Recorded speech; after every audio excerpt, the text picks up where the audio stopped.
যেন আমি মন থেকে একটা কথা ভীষণভাবে বিশ্বাস করি, যে কোনো মন্দিরে বা কোথাও যাওয়ার তীর্থস্থানে যাওয়ার থাকলে যদি ভগবান না ডাকে তুমি যেতে পারবে না, বা তুমি তার পুজো কিন্তু করতে পারবে না।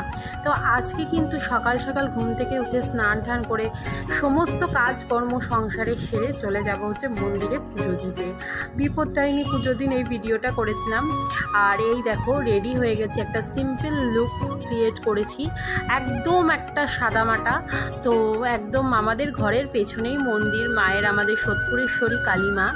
তো মায়ের কাছে গেছিলাম পুজো দিতে, আর এটা বলতে যে মা আমার সন্তান, আমার স্বামী, আমার সংসার যেন খুব ভালো থাকে, তাদেরকে সমস্ত বিপদ থেকে মা তুমি রক্ষা করো, এই কামনা করেই আজকে মায়ের পুজো দিয়ে এসেছি। আর বিশ্বাস করো সকালবেলা মনটা মায়ের পুজো দেওয়ার পরে এত ভালো লাগলো, একটা পজিটিভ ভাইবস ক্রিয়েট করেছে।